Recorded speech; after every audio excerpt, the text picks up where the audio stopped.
As a deck, Purrely is going to be quite divisive. It is incredibly powerful, incredibly consistent, and it's actually a lot of fun. I'm not gonna lie, I do really enjoy playing it.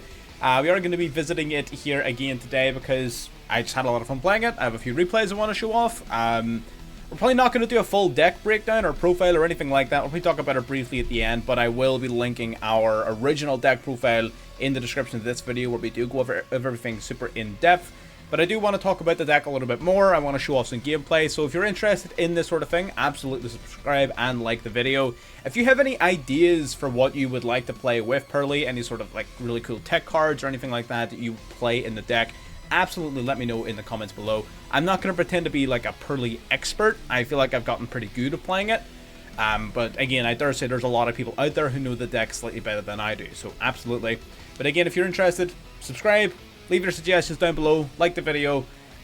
If you have the means and you want to show a little bit of extra support to the channel, you can also join as a member using the join button below or the link in the description. Everything in the channel, any level of support you do, definitely adds up. Memberships, of course, being exceptionally helpful, but subscribing and liking the video is more than enough as well if you want to show a little bit of help. But either way, I'm not going to take up loads of time here at the beginning. Let's get into game number one. Alright, getting into game one here, starting off going first with a beautiful hand here. Now, one thing I do want to point out in my experience playing this deck is that sometimes Delicious is not always the best card to open up with. You always want to have it as part of your hand, but normally it's alongside another summonable monster, or you would rather get access to it through another one of your cards, because you need to have a monster on the field to use this. So unfortunately, we are forced to normal summon Maxi here in order to target it to summon out a Purrely monster from the deck. So we're going to summon Purrely. Now, the reason we're playing Shadow Beast as well as Brian and everything towards the end of the video I'm going to cover this is because whenever these cards are pitched to graveyard by the effects of your Purrely cards, you get to draw. One of the biggest weaknesses of the deck was that it burned resources way too quickly. So having Shadow Beast, having Brian, everything like that gives you a lot of additional resources, which helps a lot. We already have the field spell, so we're going to grab the continuous spell here, revealing 3 copies of Purrely Sleepy Memory from our deck. We of course add one to our hand, which we're going to use now, dropping Cross out to summon Purrely directly from the deck here. Purrely activating, checking the top 3 of the card for a useful card. We hit My Friend Purrely, which isn't super helpful, but unfortunately it's all we could get. We're going to go now into Purrely Plump off of our Delicious in the graveyard. We're not going to use Plump, we're going to yoink the 2 spells from the grave, and then during the end phase of this turn, we're going to get to add another copy of Sleepy Memory onto this card as material. So in terms of outright advantage, we're not in a great position here. We do get to draw 2 here, I believe. Yep, double draw. So this is something that happens sometimes with Purrely, and something I wanted to point out. The deck isn't necessarily too incredibly brokenly consistent. Sometimes if your opening hand isn't the greatest, you can be left in situations like this, to where we don't really do much with this board, if I'm being honest. What it's doing is it's keeping us around and keeping us alive, drawing a bunch of cards, and sets us up for a ton of follow-up for a turn 3 kill, but this particular hand doesn't actually do very much for us in terms of going first. And actually interrupting our opponent. So we're going to be going up against Sword Soul here. Sword Soul Grandmaster then activating on summon, as well as the Moyi to chain block. Moyi draw 1 from the deck, and then we're going to use Grandmaster to get searching for a card here with a pretty sizable hand. Grabbing the Strategist from the deck, going to go for Emergence here. Going to grab ourselves a Taya, not a Protoss, very interesting. We're going to go for Strategist here. Strategist dropping Taya, summoning itself out to the field, summoning a token as well, going into Baron de Fleur. Baron de Fleur being pretty damn powerful. We're going to go for Call by the Grave here on the Strategist for 2 main reasons. Number 1, we of course would like to bait out a potential Baron the gate, which would have been nice. But number 2, we wanted to prevent him from having 3 different attributes in grave. Sort of thought to myself, if you used Emergence to search for a Taya, then that could mean he already has Protoss in hand, right? So we want to stop him from having 3 different attributes in grave. So we're going to go for Call By on the long one here, just to, at the very least, stop him from doing that. Not a lot of other good Call By targets against Sword Soul anyways, so we're going to go for Baron here, popping My Friend Purrely. Very interesting pick here. I guess he just thought that he didn't need to worry about Purrely Plump. We're going to swing over our monsters. The Maxi cannot be destroyed by battle. I'm pretty sure that's because of, what, the Delicious from last turn? Let me see.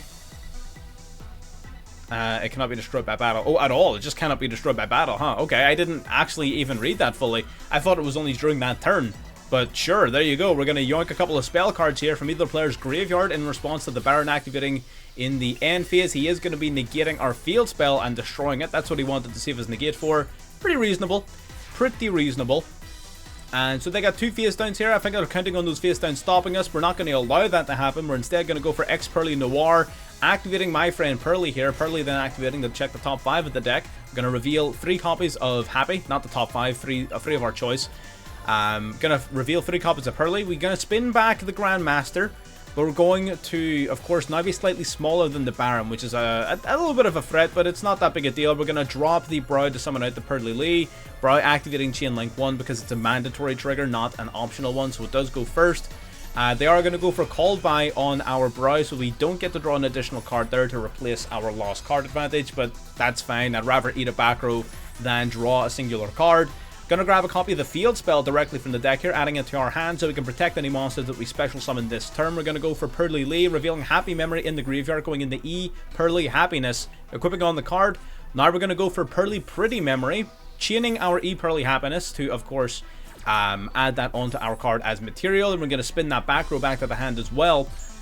Pretty Memory, this offers a pretty useful effect here that we're gonna use in just a moment. We're able to summon Purrely from the deck as well. Using its effect, we're going to grab another copy of Pretty Memory. Purrely sending Maxi to the grave to absorb his Baron into our own. We're going to go for Pretty Memory here, summoning out E, Purrely Beauty. Now that does not give us lethal damage. Our opponent does have 9,000 life points, so we're not going to play too aggressively into their board here. We're instead going to basically just set ourselves up nicely. Grabbing Delicious from the deck here, we're going to activate Delicious, equipping it onto our E, Purrely Happiness. Again, we're just stacking materials onto this card so we can summon out something useful down the line. That is 5 materials on our E Purrely Happiness, and it cannot be destroyed by battle.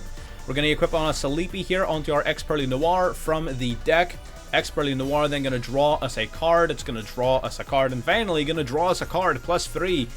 And our opponent decided, no, they can't be doing that. They can't be competing with the Purrely, and there you go.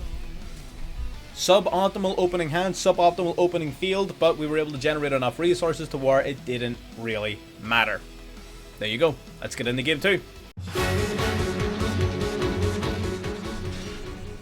Already into game 2 here. Very similar opening hand to what we just saw, which, you know, isn't ideal. We're going to reveal cards off the top of our deck, revealing Delicious for our cards. Again, in a position to where what we perhaps should have done is we perhaps should have revealed something that isn't Delicious and then maybe banked on getting a Purrely to mill the Delicious. But the reason we were happy enough doing it this time is because the monster we have to summon from hand is an effect veiler.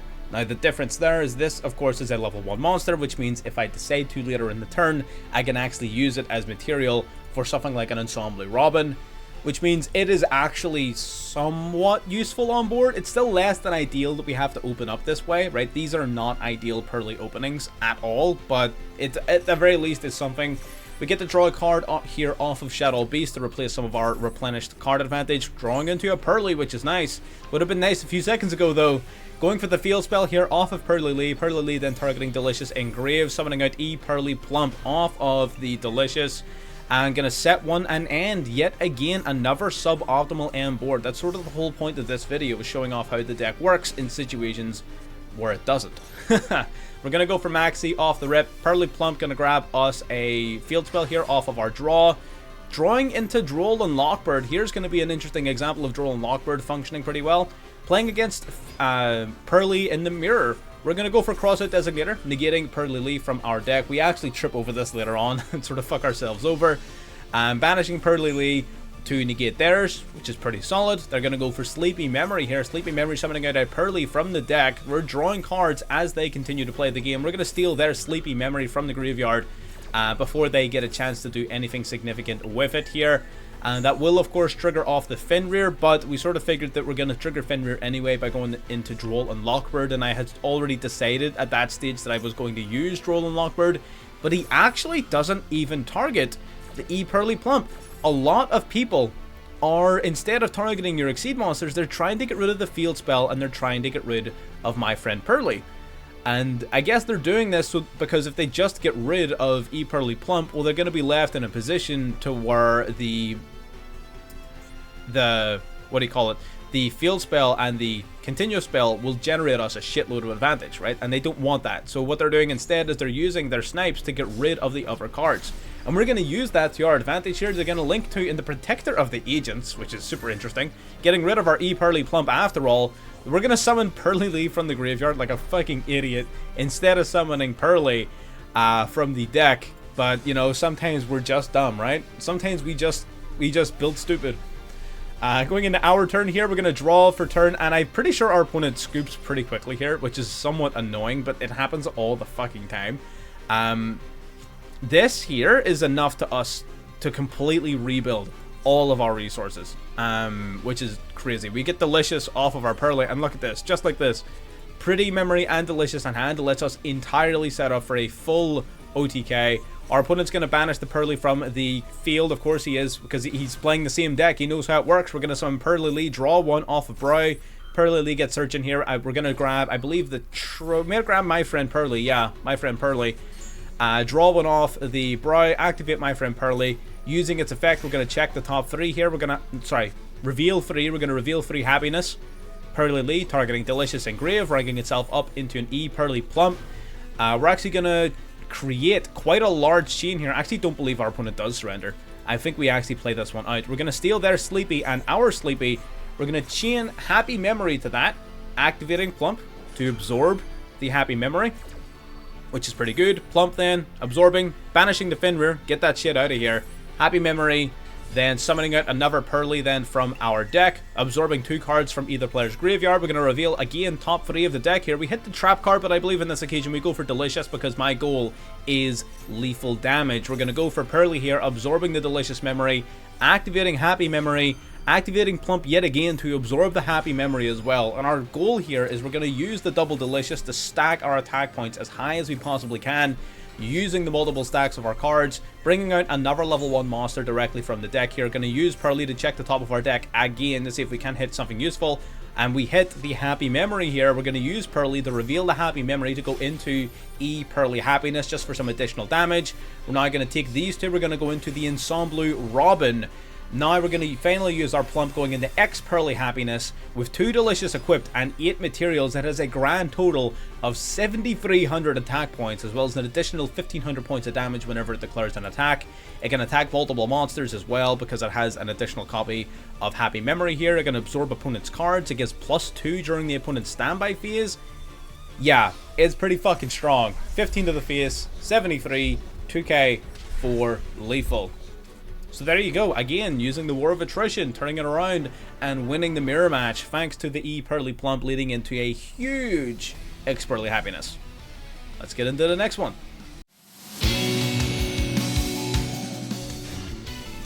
Alrighty, into our third and final game. So we're going to start off with the field spell again here. This is actually a pretty decent hand to begin with. We're going to go for My Friend Purrely here, revealing 3 copies of Purrely itself, because we're going to need to target a monster to begin our turn with the Delicious. Purrely then going to reveal the top 3 cards of the deck. We're going to grab a Happy Memory from among them.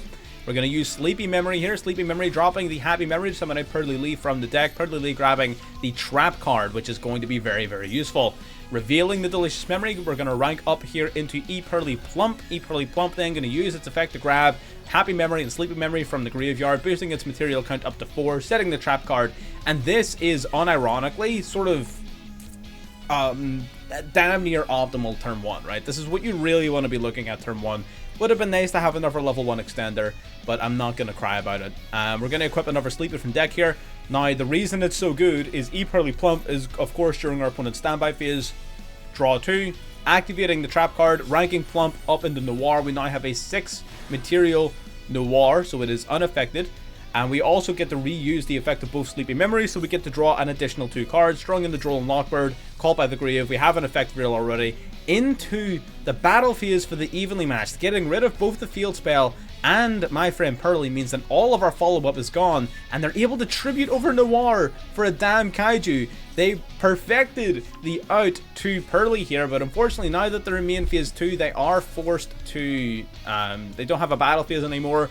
Droll and Lockbird is especially devastating against Punk. It really does hurt them a lot, especially the Punk hybrid decks. They're going to go for Sharkusai and Wagon here. Sharkusai is the only card that allows them to actually operate under Droll and Lockbird. So because we saved our Veiler for the Sharkusai, again, your boy is the punk guy, right? We know exactly what to target when it comes to his deck. By negating the Sharkusai, we made sure he wouldn't have a play possible. Our opponent, again, showing that the Purrely, even under ideal circumstances, is not always going to be just that straightforward, but the fact that we drew so many cards did put us in a good advantage. We summoned the Purrely, and just like that, game over. I don't blame him. Would have been a tough one. Let's throw the deck list on screen and let's talk very quickly about some of the cards. Now you'll notice a lot of the replays that you just watched were us playing in suboptimal conditions and still managed to bring out a win. Purrely is an interesting deck. It is definitely very powerful, don't get me wrong, but it is nowhere near oppressive. It is susceptible to interruption. A certain amount of interruption will beat this deck. It does have a tremendous ability to play through interruption, but it can also clog up its hands quite easily. Some of the cards aren't always the most fluid. For example, Delicious needing a monster on field to target is sometimes a bit of a pain in the ass. So the deck definitely isn't untouchable, like, you know, the original tier deck was. So there is that to bear in mind, but it is definitely super powerful. Now to address some of the questions and comments I was getting about it in the previous video. One of the big issues that Purrely tends to have, and a lot of people tend to have while playing Purrely, is that they run out of cards very, very quickly. That's why we're playing things like Brow and Shaddoll Beast, because when these cards are sent to the graveyard as discard cost, they get to draw one. We're not doing a full deck breakdown here in this video because I've already done that, and the deck list literally hasn't changed. So I'm going to be linking in a little card in the corner here if you want to see the original video we made on Purrely where we break it down card for card, and you can actually get a full description of the entire deck list. I don't want to repeat myself to people who have already watched that original video, so if you're curious, check it out. That's where everything is going to be, and I don't really have very much more to add to the deck. I'm going to extend out to you. Tell me, what exactly is it you guys are playing in Purrely? What are you changing? I know there's some extra deck shenanigans that people are doing that's pretty different to what we're doing. Not a lot of people playing the Purrely Happiness, which I find interesting. I think this card is really good. I'm playing 2 of it, and that actually really offended someone in the comments of the previous video. They were really upset about the fact we were playing 2 copies of Purrely Happiness. Which, I mean, fair enough. I mean, to each their own, but I like it. I'm playing it, right? And I do use it quite a lot. You definitely don't need 2 of it, I don't think. Maybe that's a bit much, but, you know, it is entirely up to yourselves. So if you have any sort of really cool extra deck shenanigans, or if you're playing anything in the main deck that might make it even better than what I'm using, absolutely throw your suggestions down below, or better yet, you can hop into the Discord and share them there. And yeah, I'm not paying your ear anymore. Check out the videos on screen for more decks. Check out the corner card for the Purrely deck breakdown. Subscribe if you haven't, like if you haven't, and I'll see you next time. Bye bye.